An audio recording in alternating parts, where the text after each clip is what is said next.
estate broker uptown and want to get into the question that I received from some sellers regarding staging. And I think so many people these days have been watching maybe a little bit too much $1 million listing where they just assume that it may be necessary to stage an apartment. And I think it's important to consider the cost of that.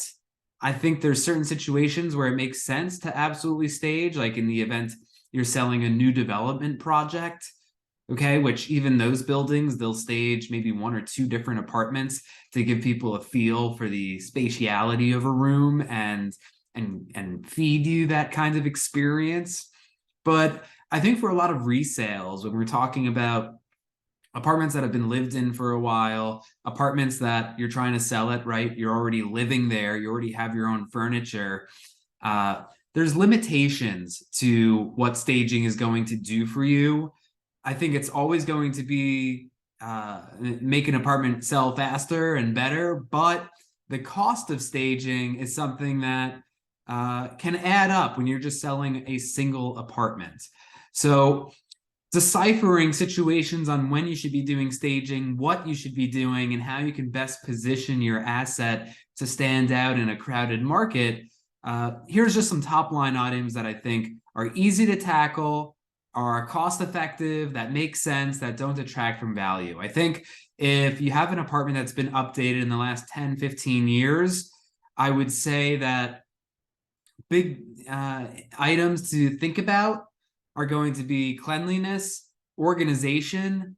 I think you could do a lot by boxing up a third to half of your personal items just so that it's not cluttered, just so that people have a sense, you depersonalize so that people aren't looking at old photos of you and your family from decades ago and distracting them, right? I've been with buyers, and once they start seeing things on the wall that are distracting and take away from just paying attention to the apartment, that's not a good thing. Cleanliness, I think just having a clean apartment is really important, especially for anything, again, that's been renovated in the last decade or so. You don't want any messes in the bathroom. You want things to smell good and just be fresh.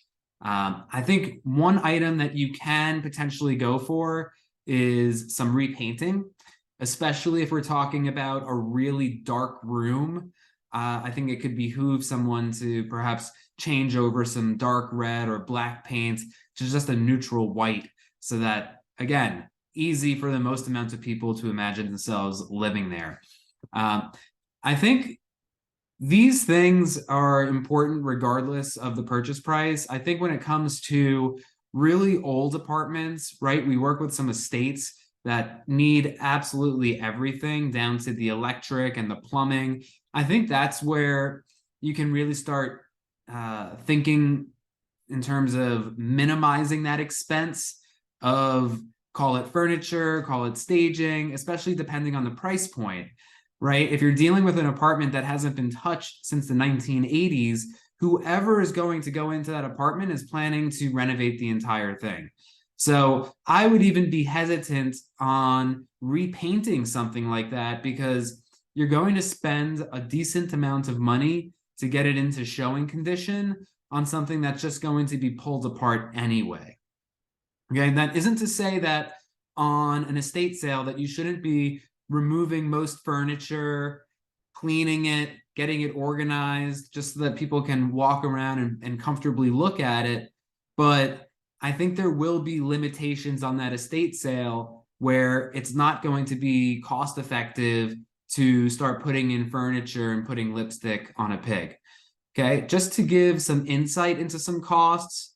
Okay, here's a staging figure example, okay, which is about $16,000 to stage a 2-bedroom, 2-bath apartment. And with that, they're providing a sectional sofa and chairs and mirrors and flowers and artwork. And they're doing it on a 3-month basis.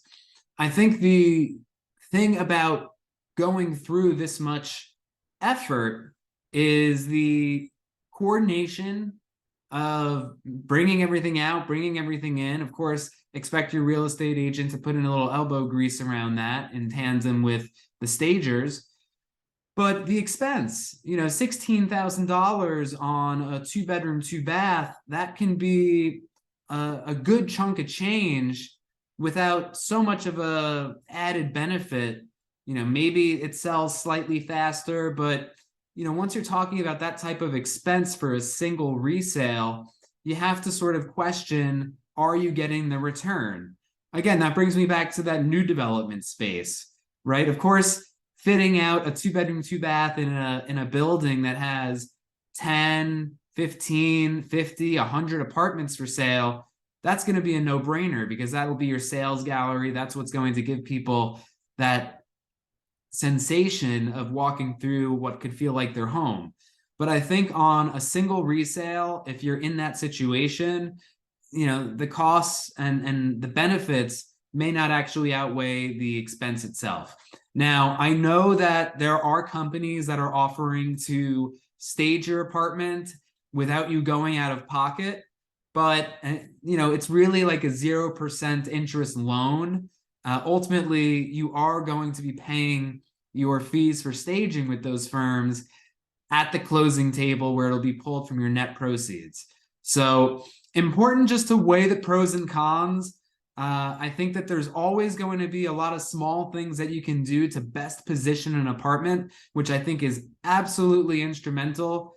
If it needs organizing or if it needs cleaning, or of course, just to get it ready for some photography and maybe a little bit of virtual staging, which is more cost effective.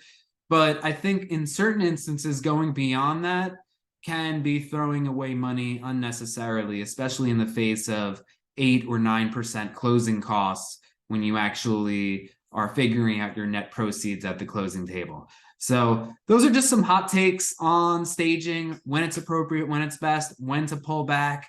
If you have any thoughts or questions, feel free to leave me a message below or give me a call, and I look forward to connecting. Thanks.